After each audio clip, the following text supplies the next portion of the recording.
Hey, everybody, welcome to the newest edition of the Bronx Muchachos podcast, brought to you by the Baseball Banter Broadcast Network. It's your boy, Mark. Got my boy, Dave, here with me. And, of course, we got a few members of the broadcast and the channel with us. As everyone knows, Jeremy is up there. And a newest, greatest addition as well is Miss Chris. Chris, how are you? Great, thanks. Jeremy, how's everything going? Usually helps if you take it off mute. Put himself right back on mute. Mm-hmm. He did. Well, you know, technology's got to be fun. What's it? Your first day on the job? Come on. Seems like it, right? Come on, we'll get you some of the old-fashioned tools to use from now on. Yeah. So All right, Dave, how's it going, my brother? it's going good. Christmas shopping's done. Finally. Finally done spending money on other people rather than paying my bills. So hooray for that. So yeah, just ready for Christmas to get here. Parents and my brother are flying down next week. So I'll have a house full of people going crazy. But it'll be well with it. it. It's the normal for you. Yeah, well, I mean, I haven't seen them in a while, so it'll be good. Be good to see everybody. There you go. There you go. Speaking of seeing everyone in a while, winter meetings. You know, we not a lot going on. I mean, other teams had a few little things going on, but overall, it was kind of a it's kind of a boring kind of week.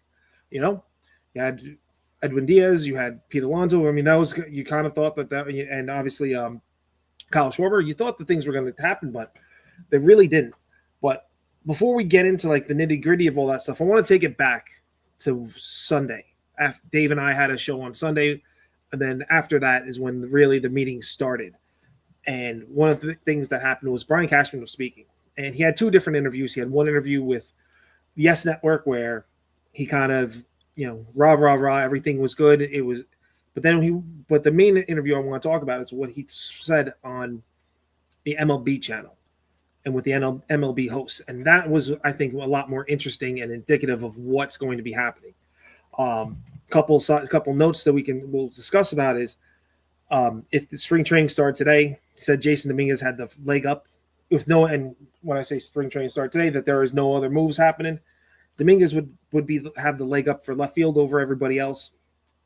He kind of talked about, you know, the shine seems a little bit off of Anthony Volpe now. He's not as, you know, gung ho as he was a couple of years ago. Kind of like, you know, you're beginning to see a lot more of the warts, and he kind of was not pressing the full on pause button, but kind of was holding back a lot of the concerns that it seemed like he wanted to say. And, you know, overall, over the entire week, one thing, you know, he's talking about the price to play. It's everyone's asking for a lot, and I guess he's asking for a lot as well. So I'll just kind of get into it. Chris, throw this over to you. What were some of your thoughts about what Cashman had said, not just on Sunday, but the rest throughout the week? Right. Yeah. Cashman's been speaking and saying interesting things if you can hear and interpret what he's saying. Robert Murray said that the Yankees are making offers to teams and free agents, but the signals are that they aren't strong enough. And it feels like the Yankees are moving at a different speed than the rest of for Toronto, especially in our own division. You know, things are not happening that Yankee fans want to see happen, but they are happening elsewhere. So I think we're getting tired as Yankee fans of watching other people cheer during the winter meetings. It's like, come on, Cashman. Yeah, I kind of want to piggyback on that. I think that, you know, Cashman said it best as far as at least the way the Yankees were moving was at a glacial pace, right? So we know that early on the winter meetings were a little bit slow, but things started to heat up for seemingly everybody but us. You know, Toronto was the team that was really aggressive ahead of time. Boston was aggressive before the winter meetings, and then you really saw Baltimore kind of jump out and make some real big moves. So the Yankees haven't really done much of anything but staying true to what they've done before, and that's kind of keeping the status quo. Come on, guys. Where's the optimism? We finally made a Rule 5 selection in 11 years. We signed some no-name infielder. The World Series ours. Come on. Where's the optimism? No, this is absolutely ridiculous. Carl Schwarber, Pete Alonso getting signed is not anything small. Those are massive, massive deals. Unfortunately for us, nothing came our way. We're still engaged to Amai, but we don't have a wedding date set yet, so that's kind of trash. If there was anything slower than a glacier, I would say that's what we're moving at. This winter meetings for us was a complete dumpster fire. Brian Cashman and Hal Steinbrenner still have this mentality of it's okay, we'll sit around and wait because we know people want to come play here. No one wants to come and play here. This organization's been jacked up for the last 10 years at a minimum, if not longer. Nobody wants to come here. It is evident. They don't want to go the distance and give guys the years or the money or a combination of both to do what's necessary to bring talent here. And I'm sorry, Jason Domínguez should be the starting left fielder. He was the number 1 overall prospect 3 years ago. The fact that the mentality about this kid has been diminished to that of a bench player or a platoon player is just absolutely ludicrous to me. It's insane. Like, you find me someone that's better. Oh, that's right. We don't have anybody. It's just insane to me. This mentality is driving me up a wall. Like, what is it gonna take? And now they're talking about entertaining trade deals for Chaz Chisholm. Like, sorry for the slip. My bad. Little Freudian slip on that one, huh? Whoops. Yeah, I went and stepped in. But I'm like, getting back to No my pun point, intended there either. Huh? You're trying to trade away your one of your best infielders. Who do you got to replace him? You traded Caleb Durbin to the Brewers for Devin Williams. You don't have anybody in the pipeline that can plug in there unless you want to bring up Lombard early. And but I mean, what is that worked this? out? That worked out well when we brought. Volpe You're up not early. getting Ketel Marte for anything less than maybe your top 3 prospects. Like, just stop. Do something that makes sense for once. No. All right. So here's a little cold water on everything. Now we'll go back to doing things in the winter meetings. Yankees had been doing stuff in the winter meetings. I mean, you had Cole signing, you had Rodon signing either right at it or right around that same time. Re-signed Judge during the winter meetings, got Max Fried during the winter meetings. So they've made some moves. They just didn't finish the job during all that time. You know what I mean? Like they would make the big splash, but then they wouldn't follow it up with the necessary moves or the necessary steps to cement themselves as a World Series team.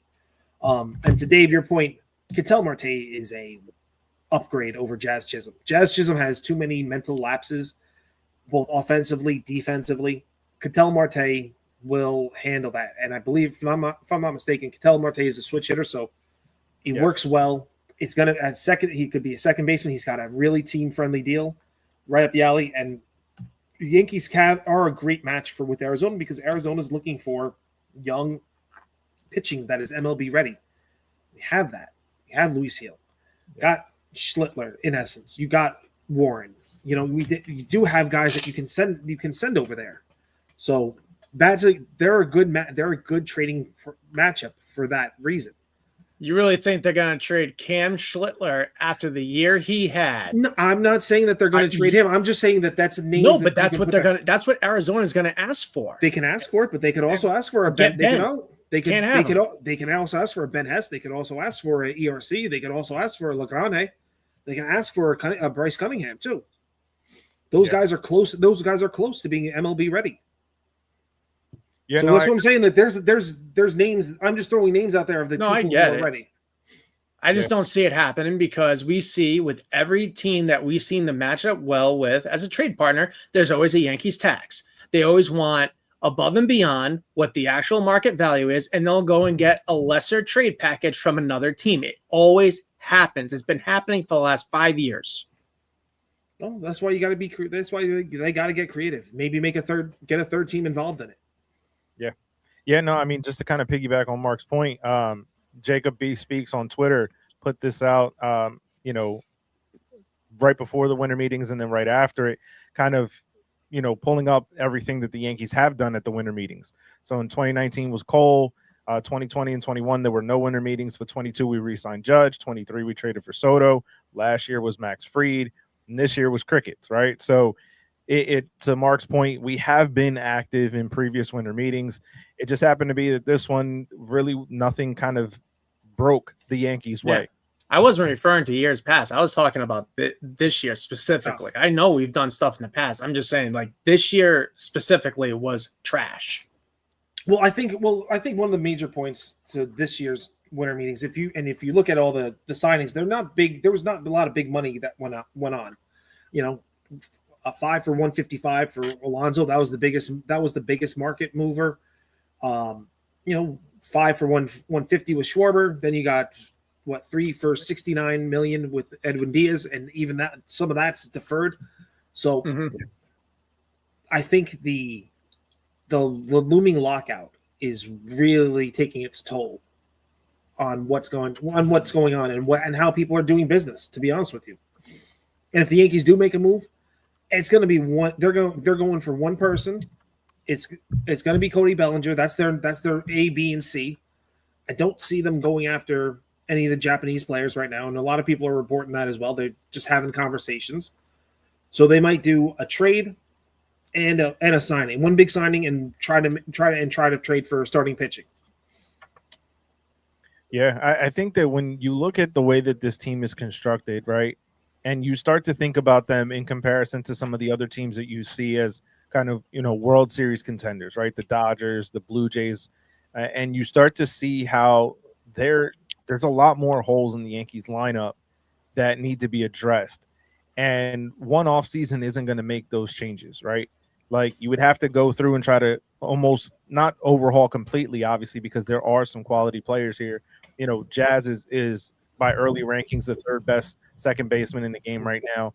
And, to move on from a guy like that, you have to be getting something significant back, right? Ketel Marte would serve as an upgrade there, obviously, in having already a contract established, switch hitter, more team friendly than a lot of the free agent deals that would be out there. And this is a guy who has the versatility to, in a pinch, go play center field if you needed to, move him to short if you needed to. And I think that, like Mark said, the Yankees are going to have to get very creative because of that, pseudo Yankee tax that gets put on those trades, right? We've seen it where, like you said, Dave, there's trades that have been, given out to teams that were far lesser than what was the supposed package the Yankees were offering. So it's going to be interesting for this offseason to see where they kind of go from here, because to me, obviously, Bellinger's going to wait for Kyle Tucker to set the market and then sign. Like, I don't see Bellinger signing before Tucker. And for me, that leaves too much of a window for other teams to swoop in and give Bellinger a higher offer than the Yankees. But they're not even both like in the same ballpark money wise, though. Like, no, but they have the same agent, and the agent and no, I know, but you got one guy being rumored to be getting around $400 million. Cody Bellinger's not a $400 million baseball player. I'm sorry, he's good, but he's not worth $400 million. Yeah, but if you think that, like, let's say, for example, that Tucker gets 400, right? And the original number for Cody was going to be closer to that of like 175, 200. Well, if Kyle Tucker gets 4, right, and now you have a bidding war, and let's say the Blue Jays get Tucker, for example, right? Now you have a bidding war between the Yankees and the Mets for Bellinger. Well, now, just like we saw with Soto last year with the Mets and the Yankees, that increased the number, right? Because it got up to 765 for Soto last year because of the bidding war, right?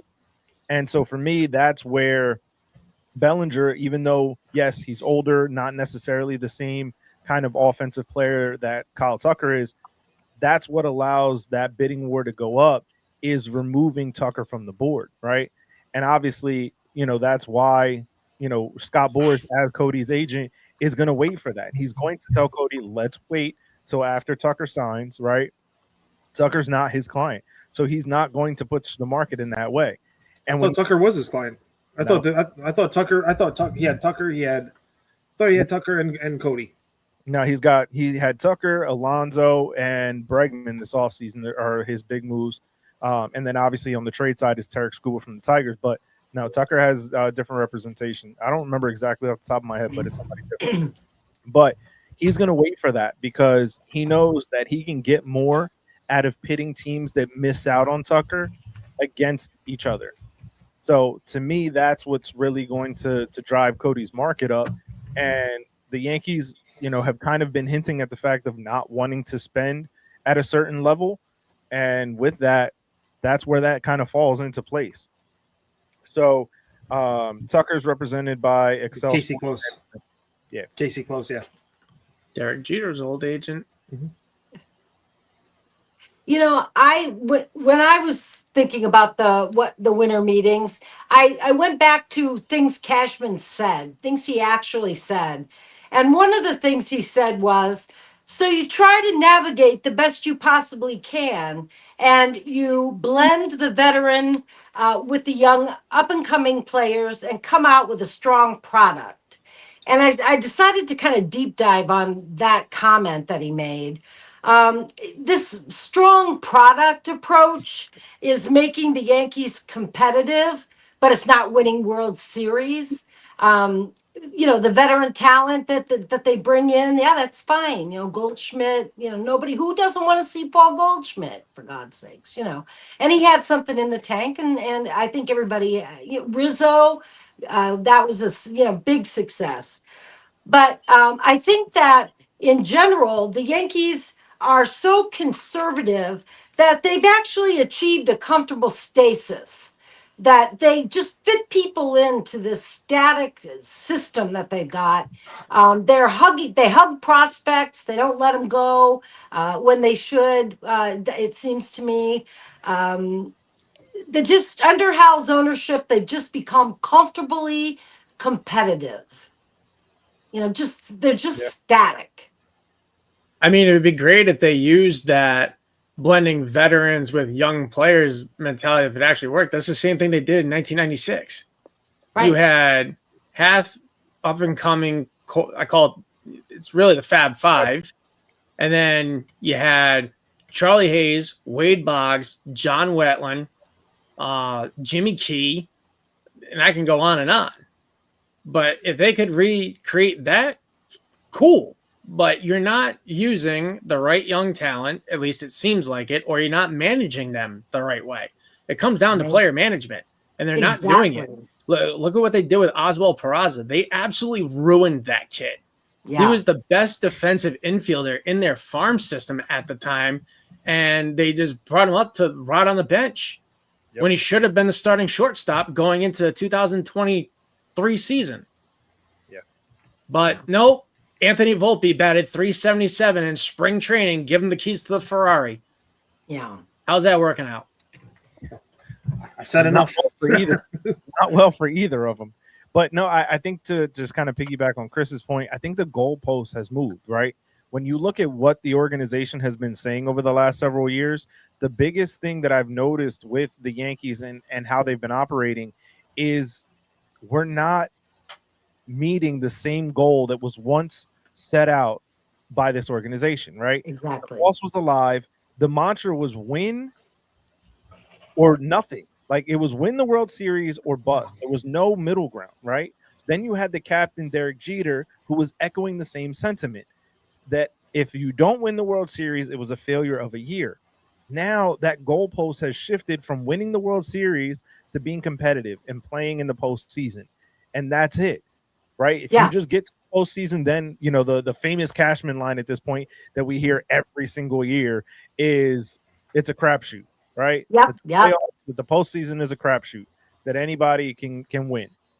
Not really. When you watch the way that the teams have been playing the last couple of years, most specifically the Dodgers, they're built for the World Series.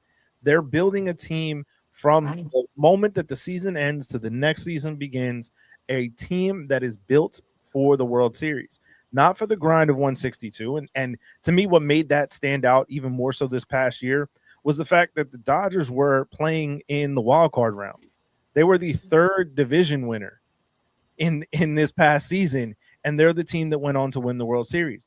It's not about winning 162. You got to get there, but you have to build the team that is built to win the World Series.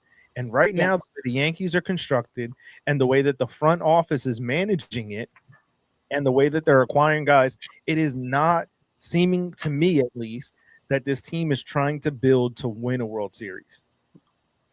They're built. They're built so like you said before, it was built. George Steinbrenner, Derek Jeter. They had the same mantra. It was from the top down to the field. It's win or go home. It's win, win, win. There's no other. There's no secondary option. This one is coming from Hal. Just get me in the playoffs because I can make more money. Brian Cashman has to have that mantra as well. And guess who also has that mantra? Is Aaron Judge has that mantra too. Because he's not sitting down there saying it's win or go home, it's win or bust. And I think part of this whole thing is also there's too many cooks in the kitchen. Yeah. So how Brian Cashman can do everything he wants. He can do whatever he's going to try to do. He's still got to give that to Hal, and Hal has to make the final decisions. And Hal is very gun shy. And remember, Hal's not the one who was in line to own this team, to be running the team. So Hal never had the true interest in running this business. And he treats it just like a business. So you need a little bit of fandom in there to kind of push forward and to get you past like a few different things and kind of get, make it hurt a little bit or make these deals that might hurt down the road. But you know what? It's going to work right now. And Hal's very afraid of this. And then on the flip side of the coin, he was also listening to Aaron Judge, and Aaron Judge wants to have his people on the field with him. Whether you win or lose, he just wants his guys. Cody Bellinger, Trent Grisham, I want to run it back with those guys. Guess what? Trent Grisham the clock struck 12 for Trent Grisham last year, turned into a pumpkin. And you want him back, and Aaron Judge wanted him back. Fought tooth and nail to have Anthony Volpe playing shortstop. Look how that's happened. And look what that's done for this team. I think Yankee Twitter has eviscerated this kid beyond belief. I'm pretty sure beyond belief. And it got so bad that the Yankees had to sub him out so he wouldn't get booed in his final, what would have been his final at bat, and said, you know what? This other kid, Jason, you go there. You haven't played in 2 weeks, 3 weeks. All second season, you haven't played. You can take the boos when you strike out. And all he did is come up there, goes, nah, not today, Junior, and then just smacks a double. And they're still going to turn around and say, I don't know if you're still the guy. Yeah. So I don't get it. I don't get it. It's a simple thing. I'll tell you one thing. The Yankees tell you who they like and who they don't like. Right. So they showed you this last year with Jason, but they also showed it to you with Spencer Jones too, because Spencer Jones was on a heater. Guess what? You didn't hear a whiff of his name being called up, especially when the Boone swoon was happening yet again. Yeah. Yep. You need to take a page out of the Red Sox book. The Red Sox started tanking. What do? They trade Rafi Devers and they bring up Roman Anthony, who lit the world on fire when he showed up. That kid's going to be a problem to deal with. Well, yeah, the Red Sox got him in the draft, and they weren't even supposed to get him in the draft because he fell to them. Yeah, and no disrespect to Aaron Judge, but you get paid $40 million a year to go hit a baseball. Try sticking to that. Stay out of the front office business. Oh yeah. Oh, I agree with that. Cashman preaches the status quo. I think almost all the time. The Yankees actually believe, and I think Cashman actually believes that the Yankees are as good as the Blue Jays. That we're already up here. And that we just need to tweak and add in a piece here. There's just a piece over here. It's not the case. The Yankees are not as good as the Blue Jays right now. There is some urgency if the Yankees want to be, they tied for the division last year. Win the division. Go in as the winners. I see they hang fire, at least Cashman does, and he doesn't have that attitude, which you were just describing, that win attitude. They don't even talk that way anymore. You don't hear Death Star talk anymore. No, that comes from the top because Hal is an absentee landlord is kind of what it comes down to. Is that he might show up there, he might not show up there. You never know what he's doing. He stays in Ocala or in the Tampa, close to the Tampa area. Runs the horses, goes out to Italy, checks on his part ownership of AC Milan. He just kind of goes around. He's not invested. No, His father was invested. Hank was invested in the team. Here's my his sister Jennifer is invested in the team. Jennifer's there all the time. Her son is in line to take over, and that's the only thing we're going to wait for is that once he takes over, then hopefully you'll see things change. Like for me, when Hal Steinbrenner had that night after Jeter got inducted into the Hall of Fame, they had the Hall of Fame plaque there, and Hal walked on the field, and you get booed by 55,000 people, and that doesn't wake you up in your own stadium. Like, dude, take a hint. Well, I got a better one for you. We're still waiting for that internal audit that the Yankees had a couple of years ago. That's true. Killing me. Exactly. We had that. Oh yeah, we're auditing ourselves, seeing what we can do better. What are they doing? And then you have what? Mike Fishman coming out, or you have Oppenheimer coming out. Oh yeah, no, we're learning more about the analytics. As Cashman will say, we're one of the least analytical teams that are out there. No, we don't do analytics that much. No, we're learning more and more about analytics now. Coño. Like, come on. Cashman also said we're an aggressive franchise, but while being aggressive, we already have some very large commitments. And I just felt like I don't want to hear about your large commitments and your mistakes from the past that are impacting your decisions now. Just make it happen, Cashman. Yeah, I think it's how that holds him back.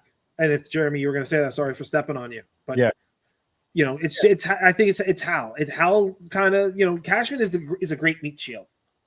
He comes up there, takes the hits which is why Hal's always loyal to him too. Because if it was anybody else, he'd be gone. But he's a great meat shield. Praises the Steinbrenner family, takes the hits on the free agent market, takes the hits with this and that and the other. Hal'll never have to worry about that. Sorry, Jeremy, I've stepped on you. I was going to say that what the biggest thing for me right now, and this is kind of piggybacking on something Chris said a little while ago. There's no sense of urgency with this franchise anymore. There used to be that sense of if you're not winning, you're losing, and this losing is unacceptable. There's that sense of urgency has departed this organization for such a long time now. The last time you had it was obviously in the negotiations with Judge. That was the last time that there was any sense of urgency with this team. And you saw it even in the 2024 World Series when they're playing the Dodgers. There was no sense of urgency on the field. There's no sense of urgency in the front office to build the team that is going to win. And that all stems, like you're saying, Mark, from the ownership. There's no sense of urgency from Hal Steinbrenner to win. It's about making a profit at the end of the day instead of being able to realize that if you go out and you win the World Series every year, you're going to make more money. Right? The Dodgers are flowing in cash right now because they're saying we're going to worry about the financial component of this later. We're not going to worry about it right now. And will it come back to bite them? Probably. But that'll be a different league, a different time, and a different financial scheme at that point. Worry about it then. That's future Dodgers problem. They're looking right now to win the World Series again in 2026, to knock the Yankees three-peat of 98 to 2000 off the rock and be the next dynasty of a team. This is the level of urgency the Yankees need to have, is that same level of urgency that a team that just won back-to-back World Series is still showing. What was their weakness? Closer. What did they do? Went out and got the best guy on the market. That's the level of urgency this team needs to have, and they're not doing it. And like to Mark's point, it comes from the top down. Yep.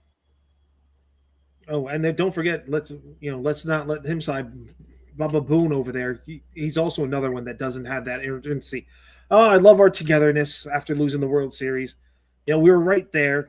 He's part of the Cancun was great.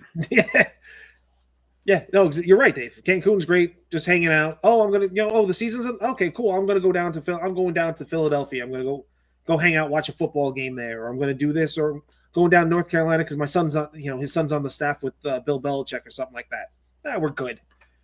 I'll talk to guys here and there. I'll pick that up soon. We're really in a good spot. Oh, Anthony Volpe's ready to go. He's the best shortstop we have. He's the best shortstop in the league. Come on now. I want to throw up right now. I mute Boone. I can't listen. I just can't. I just lip read. I mute. Oh God. You're right, Chris. You're 100% right. I can't listen. I need to listen to what he has to say because it's useless. It's beyond useless. I'm sorry. I was listening to Locked On Yankees today, and they were talking about this very issue with the swoons that the Yankees experience every year, and it's where they forget how to play baseball for a month. Yeah, it's not it's just this year, but it happens months. every year. You didn't see that happening with Torrey. You didn't see these month-long swoons, behind Girardi. What is it? Boone, let's dig in. I mean, my God, he's got to be part of the problem. He is the problem. On the field. Well, I won't say that because I don't believe Brian Cashman when he says that. And I'll swing it to you guys if you believe this or not. I don't believe when Brian Cashman says that Aaron Boone has the lineup. Yep. I do not Hell believe. No. Chris, so I don't know how you think about that. Do you think he has the lineup? I don't. I really don't. I don't think Aaron Boone has a lot of is self-directing, and for most of the time. I think he's following a plan. Yeah. I don't understand why he doesn't quit. Like, I look at it this way, right? Like, I worked in retail management for almost 10 years. And if I constantly I pretty much had full autonomy to do whatever I needed to do to run my store. If I had someone sitting in an office somewhere that had no clue as to what was going on at my level in the field, at the headquarters office in Pennsylvania, like, I would just go against the grain and just, like, do whatever. Like, why would you want to stay in I guess what I'm trying to say is, why would you want to stay in a place where you're micromanaged, you're told what you're going to do and when, and you don't have full control over it? Because right now, he's ruining his legacy, whatever there was to begin with. Right. Aside from smashing a home run off of Wakefield, may he rest in peace, in 2003. But that's the only reason why he's here. It's because of that home run, and he's a company yes man. Yeah. Like, I just don't understand, like, how he can literally sit there and let this organization run every game from an office in Tampa Bay, Florida. Yeah. And not just say, the hell with this, I'm done. I'm not going to be a part of this. Because he wasn't getting any other jobs. Yeah. Like this. What I'm saying, he's been doing this 8 years. Yeah. The same way for 8 years. And it's gotten us nowhere. It's time to go, bro. Just quit. Let's put it this way. Look what happened to the previous two managers under Cashman. When they wanted to start doing they won championships. Yeah, but when they started doing things their way, what happened? They still won championships. They won. Girardi won one championship. Joe Torre won 4 in his first 5 years. That's a pretty good track record considering they were on an 18-year drought before 96. True. But at the same time, the second parts of all those years, Brian Cashman himself wrote in one of his there was a book that came out about what is it, the Yankee Way or Yankee Empire, something like that. He turned around and was like, yeah, they checked out, or Joe Torre checked out. And then Joe Girardi, they couldn't handle him because he played every game like it was game one, 7th game of the World Series. Good. Sometimes I'm with you on that one. I think you need a little kick in the ass on these things. And guys like Gleyber Torres, they didn't like to do that to him. They had no problem throwing like Gary Sanchez under the bus. Couldn't do that to Gleyber Torres. Can't do that to Volpe. Never will do that to Judge. Right. You know what I'm saying? The very fact that Girardi got lectured by the front office when he disciplined Sanchez for not hustling, I'm like, really? This is the direction you're going in? No. You know what happened to Paul O'Neill when he didn't hustle one day? Joe Torre benched him in a series against the Red Sox. Mm-hmm. Guess what never happened again? Yeah. Well, he also broke another water cooler too. Good. We need some of that in the dugout too. I would love to see Someone just smashed a water cooler. I mean, Tommy Kahnle smashed a fan in Colorado and got disciplined for it, which like Boone came out and said, well, I don't need my guys showing emotion in the dugout. Yes, the hell you do. Yeah. Yeah, you do. Like Brett Gardner banging on the roof of the dugout. That was awesome. I love that. Like, you need some of that. But it goes back to the point of he's following the script. The front office doesn't want that, so that's what Boone has to parry. To me, Boone he doesn't have to. He is choosing to. Yeah, but he has to if he wants a job. Right. That's the difference. He has to if he wants the job. If he doesn't want the job, he doesn't have to do any of that stuff. He can do what he wants. Here's my thing, right? Maybe if Boone would go against the grain and they'd actually started winning consistently, maybe the front office would open their effing eyes and see what's actually in front of them. Oh, we have been doing this wrong. When they win, I don't think Boone knows why they win. When they lose, I don't think he knows why they lose. Because he does not create the system, you know, and the people up in the offices who are creating the system, they're not on the field, you know, they can't solve the problems of the field. Chris, so the two forces like that are conflicting. I want your opinion on this because I brought this up a couple of years ago when Josh Bard was the bench coach, right? The Yankees were running like a well-oiled machine when Josh Bard was the bench coach. Yeah. Ever since he left that in the middle of the season for whatever reason to go pull the same job for the Dodgers, it all went downhill. Now, I'm under the impression that it was Josh Bard making the decisions that Boone was following that made them successful half that year. Mm-hmm. What do you think? That's that's interesting. Surround Boone with people smarter than him. Yeah, let's do that. So I've said this for years, and basically since Boone got the job, one, I never wanted him to get the job, but that's neither here nor there. We've had that discussion many times already. Yeah. But I feel and continue to feel to this day that this team wins in spite of Aaron Boone, not because of him. Every move that Aaron Boone makes, obviously, every move any manager makes is going to get second guessed when it goes wrong, right? It's going to look great when it goes right. But you can look at every single decision, essentially, maybe outside of two decisions that were made during the 2024 postseason run that never really made sense. His over-reliance on guys like Dave's favorite, Mark Leiter Jr. Was just he's Sacramento's problem now, man. Yeah, but the decision to overly rely on him, just mind-blowing. And then beyond that, right, and it kind of goes back to a full organizational problem and something where I completely forgot, Mark, about that audit, and they absolutely need that. They absolutely need that because how can we go through and have all these players playing with these injuries? Volpe with the torn labrum, Mark Leiter with a broken leg, had a concussion for 2 months. Like, how do we constantly have these same repetitive issues? The issues on the field of lapses in defense, lapses in judgment, it's just a constant stream of the same problems, the same issues. The absolutely crazy thing is what's the saying? That the definition of insanity is doing the same thing over and over again and expecting a different result. Mm-hmm. This organization has gone insane.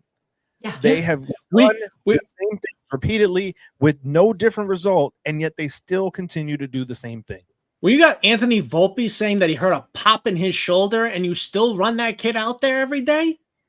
That is ridiculous. And then that is absolutely insane. Like, he's telling you, I'm jacked up. And you're like, that's okay. We'll give you a cortisone shot. You go out there, be fine. Not just that he's jacked up, but he accepts the fact that he's going back out there to play, and he should have been better off not going out there. But they put him in the most important times, and what does he do? Craps the bed every time. 75% strikeout rate in the postseason. Yes, send him out every count. You got Caballero, who's a better player than him. No, we're going to put Volpe out there. Golden Boy needs to play. Well, think about even just a couple of seasons ago when they had IKF and he was stinking it up in the joint. And he himself was trying to take himself out of the lineup for the betterment of the team. Mm-hmm. And Aaron Boone wouldn't do it because it went against the narrative from the analytic department.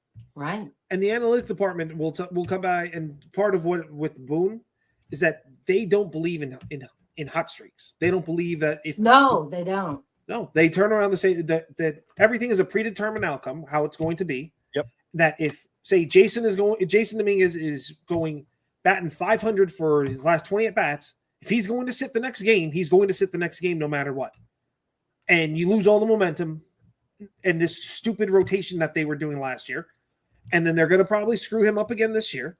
They're going to screw over Spencer Jones this year too. But it's okay because they have their guys that they believe in. And this is the problem that they're going to run into every single time because they believe in the wrong numbers. So, because I honestly would love to see what numbers that they have in their own analytic department that says that what they're doing is the correct way to play the game. Yep. But I think it goes back to the point that I said earlier. It depends on what the end game is.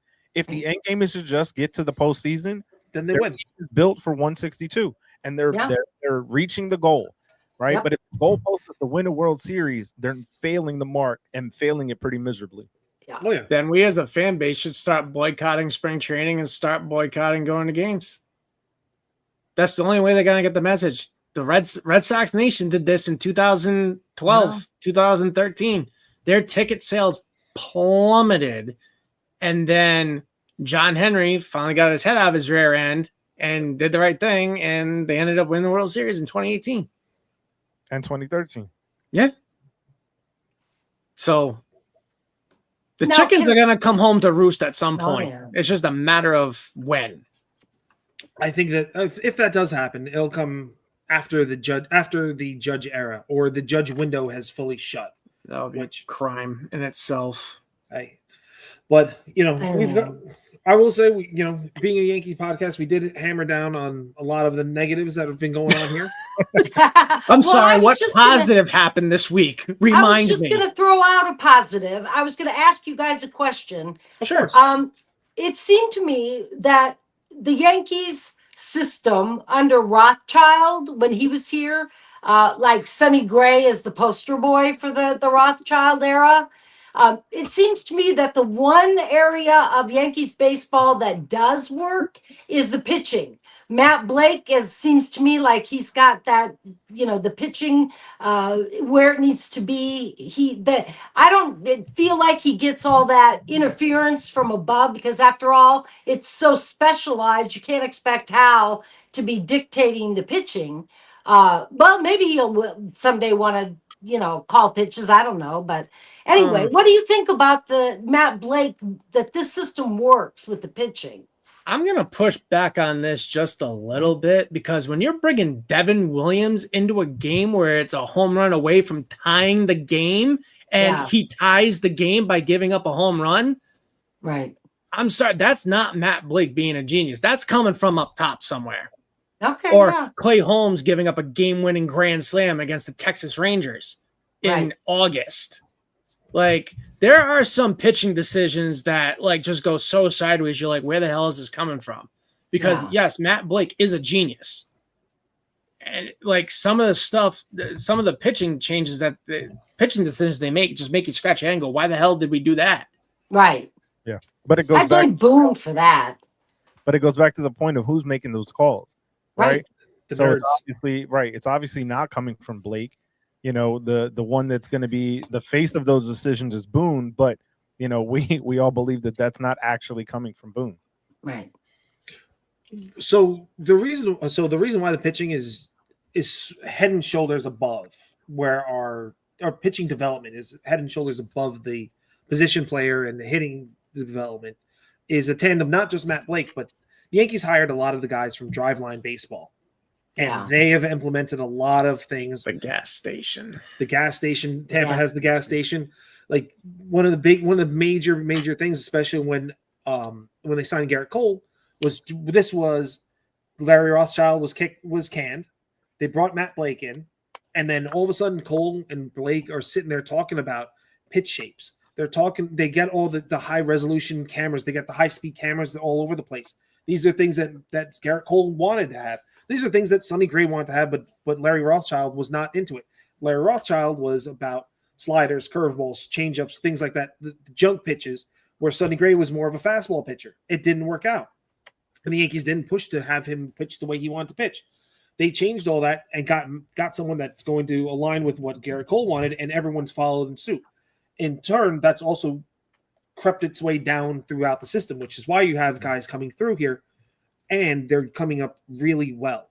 Yeah. You know, for the most part, Mike King was not a full product of the Yankee system, but he was pretty much a product of the Yankee system. Luis Hill, same thing. You had a Luis. I forget his name. No, not Sevy.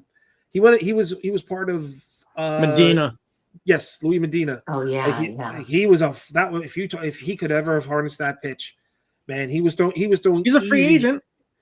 Easy 104. Like what I mean, easy 104. Like it just came out of his hand 104. He's a free agent. Maybe we'll bring him back. Joey Gallo is also a free agent as a pitcher too. Maybe I was gonna give him a 5-year deal for $100 million. I was gonna say, you guys don't know this. Dave was a big fan of Joey Gallo. We talk when we started doing this podcast, we would bag on this dude like almost every week to the point where he blocked us on Instagram. I was going through Instagram like, yo, guess who blocked us? And I showed the group and they're like, are you serious? I'm like, dude, we got blocked by Joey Gallo. Like, this is insane. we're like a bunch of nobodies at the time, right? We're just starting to get some traction. Show's starting to grow a little bit. We're getting some international love. And this dude goes and blocks us. Like, I had the best laugh ever that night. It was classic. And then we took the cattle prodder and would prod the dead horse, get it back to life just to bash it more. Yeah. Yeah, it's almost as much as Dave's love for Mark Leiter Jr. I'm sorry. I'm just not a fan of us making dumbass trades. And we gave up Jack Neely in that deal. And look what he went on to do. Like, we are constantly trading the right people for the wrong people. That's what I've always said. Ezekiel Duran, prime example. Gave him up for Joey Gallo. Well, listen, we could have used him right now. And we should have, well, first off, we should never have made the deal for Joey Gallo. Yeah. You know, that was a stupid deal. And I know people liked the deal back in the day, but there was nothing to like about it. He had 39% strikeout rate. What's to love about that? Oh, they love the Gold Glove. Listen, in all honesty, he was a Gold Glover. Yes, I will give him that.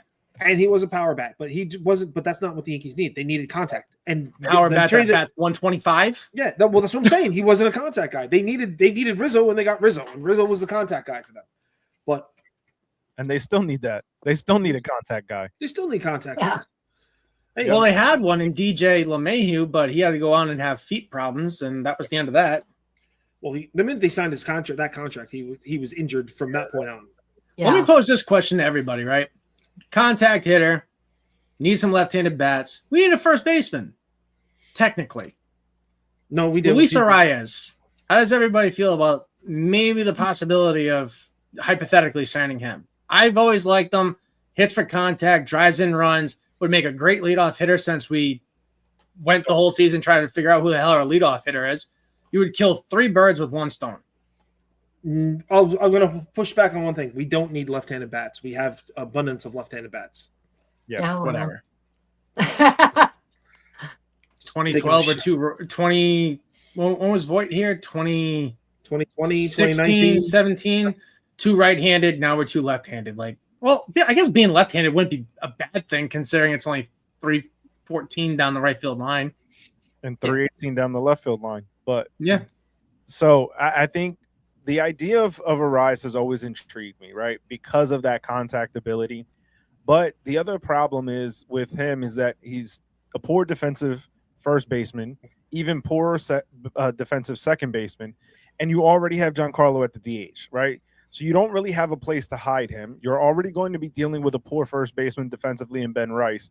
So it's just kind of compounding your problems, right? Because you're compounding the left-handed issue with him being a lefty bat. You're compounding the defensive issues at either first base or second base.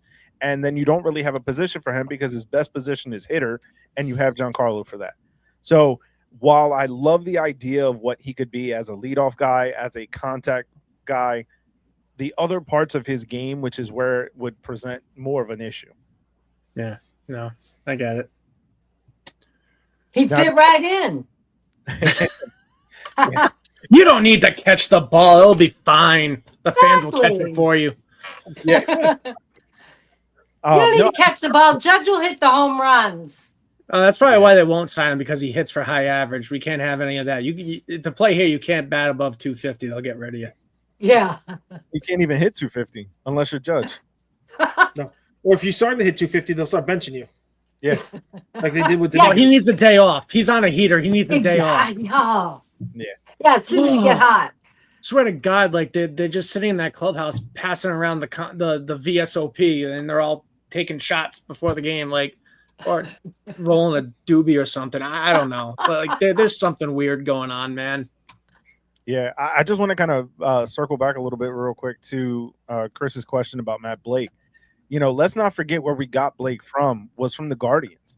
And the Guardians have been a pitching factory for the last decade. So for him to come over and bring that stuff to this organization is why we've seen the renaissance from our pitching staff. And it's like we need to find the next Matt Blake from the hitting perspective. And if the Yankees can go out and do that, then we can maybe start to see this organization change up and be a little bit different. But until we start to see some change in the way that this team's operates and the way that they focus in on the players that they focus in on, like this organization is going to continue to drive us insane. It's going to continue to drive us crazy with this. Oh yeah, but I think to kind of expand upon the point of the Matt Blake of hitting. I think what they need to do, and they're kind of doing that. Everyone's kind of doing this now, is that you have multiple hitting coaches. So you have your main hitting coach and you have your assistants. And I think that's important because not everybody, because we had Dylan Lawson as hitting coach, and his thing Strikes hard. Yeah. But, you know, his whole thing was, we're going to teach everyone to hit like Judge and like Stanton, and it didn't work for everyone. But you need the dichotomy of, hey, maybe a Dylan Lawson works for those guys and let him work them. But then you get like a Sean Casey who wasn't always power, and when Sean Casey was the hitting coach for the hot minute, but he works with all the other guys who are more contact oriented or gap to gap power, and let him work with those guys. And you have everybody kind of in their own world kind of doing those things.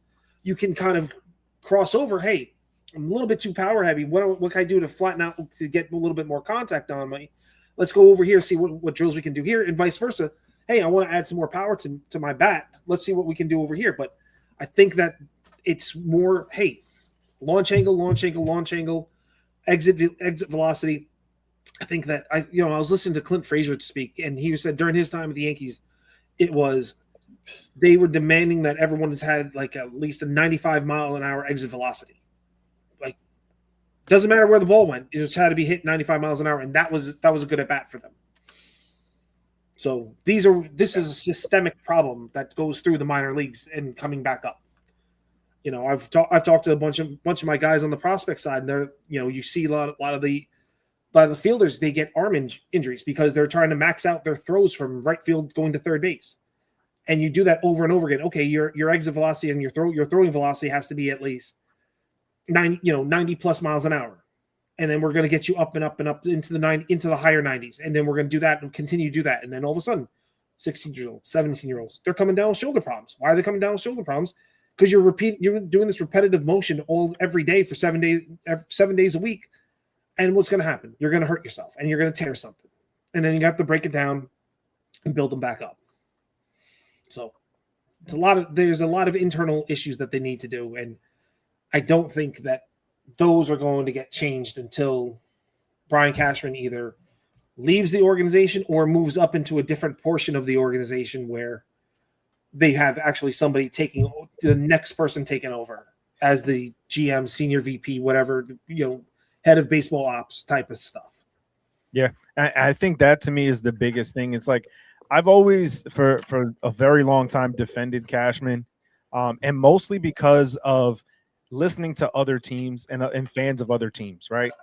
And when you see the run that the Yankees have been on of not having a losing record since 93 or whatever it was, and that amongst other fan bases is unprecedented, right? Oh yeah, it's something that and that's part of the reason why Cash is going to be a Hall of Famer, right? As an executive, there's no doubt in my mind that that's what's going to happen because of this run. But when you look at it from a fan perspective of a Yankee fan, you have to get new blood in that office.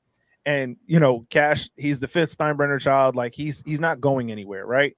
But if he moves up and we get that next voice in, we can start to feel a change in the organization. There can start to be that different sense of, direction for this organization. And it won't feel as stale as what it has been feeling for the last decade.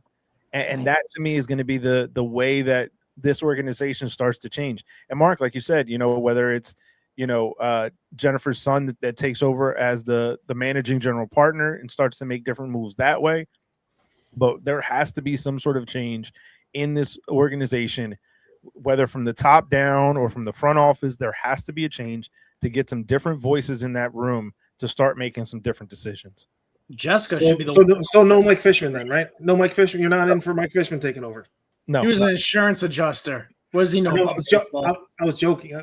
Well, you did. Wasn't he doing fantasy drafts? That's how we kind of got the role. Or just playing the video games. It was like, oh, I'm managing this. I can do this. I felt like it was something like that. Yeah, he's got dirt on Hal or something. I don't know, but my opinion, Jessica should be the one running this team. She's at every game, sitting right there in her dad's seat, right beside the dugout, and I think she'd make a great owner. But it just seems like that this family is stuck in 1955 and doesn't give women a voice in the organization. And it's unfortunate because I think she'd make one badass owner. The first word she said to Clint Frazier when he got here from Cleveland is, "When are you cutting your hair?" Like, she is her dad through and through, man. And she would not put up with this nonsense if she was running the show. Aaron Boone would have been out of here in year 2. I don't think Hank would have put up with the nonsense. Oh, hell no. No, yep. I don't think the both of them. I think Jennifer was never in line to take over the team either. It was exactly my point. This family's stuck in the 1950s. It wasn't about that. It was her ex-husband that was going to be It was her ex-husband. Mark, you cannot honestly sit there and tell me that this family doesn't believe in women running shit. Like, because I'm not buying it. They were the first. Correct me if I'm wrong. They were the first organization ever to have a woman manager. Look how long it took them. They were the first organization. They were the first. It wasn't they put one there. They were the first one to do it. Yeah, and they were one of the first to have women in that executive room, right? Yeah. So Gene Afterman has been a part of, Brian Cashman's like right hand amongst Mike Fishman and those guys, but she's been right there with him the whole time, basically. Don't forget that before Kim In went to the Marlins and took over that role, she was with the Yankees, and so this organization, I don't necessarily, I'd push back a little bit on the 1950s thing, but I think that there's just a need for a change in that room, right? Because they need new voices in there, or younger voices. Let me tell you what this team needs. Madden. It needs Joe Madden. Bring in somebody who thinks outside the box, tear it all down, build it up into something. I know it'll never happen. It'll never happen. But look at the way. I want to say the Cubs won in spite. We were talking before, like the Yankees were winning in spite of Boone. The Cubs won the World Series in spite of Joe Madden. Right, but the Ricketts are even more conservative, I think, and cheap than Hal. And they gave Madden the reins, and he won a World Series. I mean, he's crazy, but he wins. I'm not saying that anything like that will happen. I just wish that the organization would think outside the freaking box and bring in somebody whose play is exciting, where the fans go, wow. We didn't, instead of we're going, wow, can you believe Volpe missed that again? You want to be having the opposite reactions. I don't think Boone knows how to get that out of people. I don't think he knows how to make that happen. He's too busy giving hugs. Exactly. But I think that's the reason why he's here, is that's who they want. Tell he's good for him. Yeah. No, and that's the thing, right? So we were talking about Girardi earlier, right? And I think one of the things that made Boone so appealing to this front office was, one, he was going to be their puppet, but two, he was going to be the opposite of Girardi. Girardi was, fire, an absolute ball of fire, especially when they didn't do things the way that he felt was the right way to do it. Right. Doesn't seem to have that. And for somebody that's been in and around baseball his whole life, he doesn't seem to have the concept of game management. And that to me is one of the biggest, downfalls of his. And one of the main reasons why I say that this team wins in spite of him is because he just doesn't seem to grasp the moment as it's happening. Right. And it's like to be sitting and standing in that dugout on the top step and not being able to read the moment, and us sitting home watching it on the screen can read the moment of what's happening. To me, it's just absolutely mind-boggling. We were talking earlier about the numbers say, the analytics say that it's a day off tomorrow no matter what. This guy's on a heater. Jason Domínguez can hit 3 home runs in a game and he's sitting the next day because that's what the numbers dictate, instead of running with the hot hand. And that is just absolutely mind-boggling. Well, Jeremy, in order to see what's going on in the field, you can't be staring at the dugout floor and chewing your gum. You actually got to lift up your head and actually see what's going on the field. You can't be, doing this the whole time. Or getting ejected over dumb things. Yeah, that too. Yeah. Because it's just funny, right? Because obviously, Girardi had some funny ejections as well, but they were always defending his players. Where obviously Boone is good at defending his guys, but he does get tossed for some dumb stuff. Especially when fans yell at the umps and it's thrown out because fans yelling at the ump. Only Boone.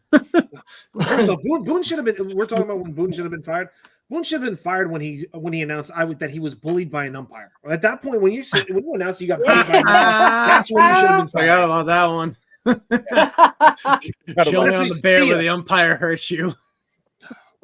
That's when your Michael K comes out. See ya. Oh man. And it'd be different if Booney had a bench coach like Rob Thompson was to Girardi, somebody who was smarter than him, sitting on the bench with him. But he doesn't have. He's not surrounded by that sort of. We had Brad Osmus on this show a couple years ago. Okay. He's a pretty savvy guy. He knows he knows what he's doing. That's I think true. part of the reason though is that they're not giving the rest of that coaching staff the leeway to make those decisions, right? We spoke about it earlier with Matt Blake and some of the pitching decisions that are made. Blake should be the guy telling Boone this is who needs to come in, not the numbers, not the analytics staff. It should be Matt Blake, who's the guy that's working with these guys day in and day out, the guy that's in there with their bullpen sessions. Like, to me, it's just the direction of this team is really the biggest question mark. And, we spoke at length at the beginning of this about how big of a letdown the winter meetings were. And to me, the reason that it was such a letdown is that you can see that there are certain bright spots in this organization, and we're wasting those windows. We're wasting the window of Garrett Cole's greatness. We're wasting the window of Aaron Judge's greatness, because how much longer can we really expect Judge to go out there and hit 50 home runs a year? Like, what we're seeing right now is absolutely historical context. And we're missing that opportunity because this organization doesn't want to put the pedal to the metal and push and go all in and win a championship with these two guys who are going to be Hall of Fame type players and generational talents. To me, this organization has to start to realize there needs to be a change. There needs to be a new voice. And until we get that, it's going to be rough sailing for us. Yep. Well, I think that's going to do it for us tonight. Thanks for everyone that was watching on YouTube and Instagram. Don't forget, we're going to an alternating schedule, so we'll be back again on Monday night and then the following Thursday. So it's going to get a little strange, but Mark and I's work schedules don't exactly want to cooperate. So there you have it. Also, don't forget to like and subscribe on YouTube. Shoot us a 5-star review on all of our audio platforms. Also, check out our merch store on our link tree. It helps support the podcast, and we would greatly appreciate it. So for Mark, Jeremy, and Chris, this is David, and we will see you next week. Fireboom.